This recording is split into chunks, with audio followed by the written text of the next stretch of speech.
Hey, Stevie Nunn here doing the Junkyard Crawl at Bernardston Auto Wrecking in Bernardston, Massachusetts with a 1954 Ford F500 six-wheel dump truck. Now this here is like a 1933 or maybe a 34 Ford pickup truck.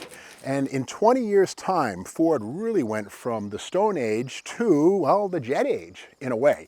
Now, this thing here, being a 1954, the second year for the curved windshield, the same basic cab was used in 1952 and before that, but with that said, the curved windshield came along for 1953, adding something of a modern vibe. Now, the cab and the hood on these trucks are very similar to F100 pickup trucks and can be used. However, there are some differences in the cab floor, but the fenders themselves, while these look like an F100 pickup truck fender in shape, they're not the same. They have a much larger opening for the massive 5-ton wheels that this thing is riding on. The grille, which is missing here, does interchange from the F900 all the way down to the F100. And again, somebody snatched this one probably to put into an F100 pickup truck. But something new for 1954 that really revolutionized Ford trucks was under the hood. That, ladies and gentlemen, is the debut edition Y-Block V8. Before 1954, this would have been a Flathead, which is an ancient engine from 1932. Not a bad engine, but that said, the Y-Block debuted with 239 cubes, the same number, but with free-breathing overhead valves, cylinder heads, push rods, rocker arms, quite a bit more power. Now, the base engine was, again, the 239. There was also a 256 cubic inch Y-Block from the Mercury line, also available in Ford trucks. And for the biggest jobs, the 317 cubic inch Lincoln V8, which was an overhead valve engine, was different from the Y-Block. Actually, different cylinder heads, quite a bit different engine, but again, 239, 256, and 317 cubes could be had. Overhead valve motors here. Finally, no more Flatheads in 1954, first year. Now, 1958 would bring something called the Super Duty, and that would have been Ford's first line of engines designed specifically for trucks, and those were available in 401, 477 and 534 cubic inches. 1958, the Super Duty line, so legendary, they still use the Super Duty name on Ford's biggest trucks to this very day. But again, 1954, these were passenger car-based engines right here, adapted for use in trucks. The differences were the water pump here on a truck puts the fan higher than it would in a passenger car, so it has a better shot at the radiator. Also, the motor mounts on a truck are chin-style motor mounts. They go under the harmonic damper at the front, under the crank, whereas on a passenger car, they're on the sides of the block. Compression ratio is the same, 7.2, so it'll run on any kind of gas, no problem with that. Different oil filter on trucks, a little more heavy duty, and of course, the air cleaner, if it was here, would be a oil bath on a truck. Now, this carburetor here is the 2-barrel. It says Motorcraft. I think that's a later carburetor. It does not look like original equipment. Not sure. That's a modern car, but again, this is an old Y-Block. Some seen on the side. When you go to the junkyard, you always want to open your eyes and pay close attention. Somebody wrote on this, it says 1957 Ford 312 cubic inch, 312. That could tell us this is a Thunderbird long block in a truck. This might be a 312, which is the most desirable of all of the Ford Y-Blocks. Of course, the 312, the 292, the 256, the 239. But again, you just don't know till you open it up. It might just be the valve cover or somebody's wishful thinking on top of that with a 312 notification. Another thing we see here on this little home-brewed bodywork. Here on the front fender, these are notorious, all of these F-Series trucks, for rusting through here. Soil accumulates. Well, somebody used some tar with some fibrous insert here to create kind of a Bondo filler. That's tar, believe it or not. Look, I can actually peel it off. Yeah, that's tar. So some old barnyard body work right there. Of course, this one being an F500 is right in the middle between the F100 and F900, and this has the 5-lug wheels on it, not the forged 5-spoke type wheels that could also be found on a bigger truck. The doors, let's take a peek inside. And yeah, here's the interior of this one here. This one has probably a 4-speed manual transmission.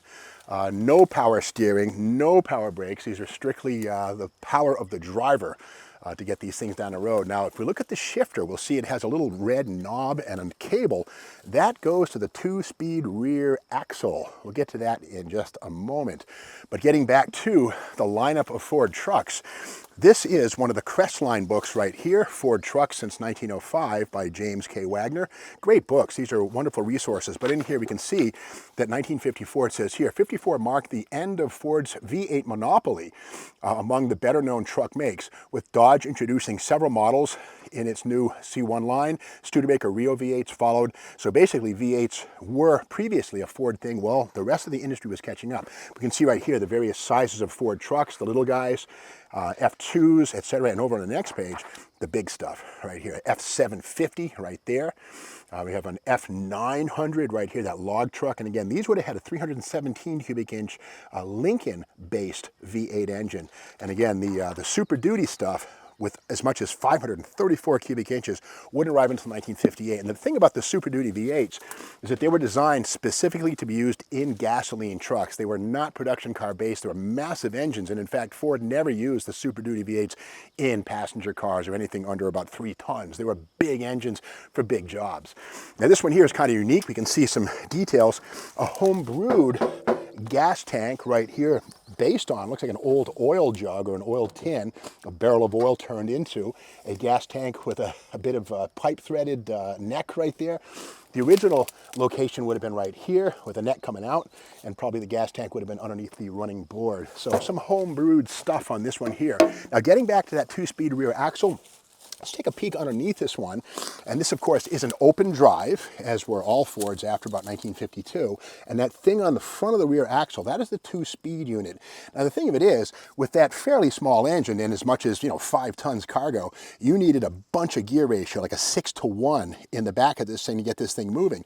But with these really tall tires right here on these 20-inch rims, that 6-to-1 ratio was degraded a lot. So to get the thing off the line, the super low gears, but to go down the road and drive, you might be going 35 miles an hour unless you had a 2-speed rear axle, which we have right here. So that takes that 6-to-1 ratio and turns it like maybe into a 4-to-1, and you can actually cruise along at maybe 60, 65 with a full load. And this is kind of cool. This is the SAE Journal, the Society of Automotive Engineers. This is from December of 1954, right around the time this truck was built.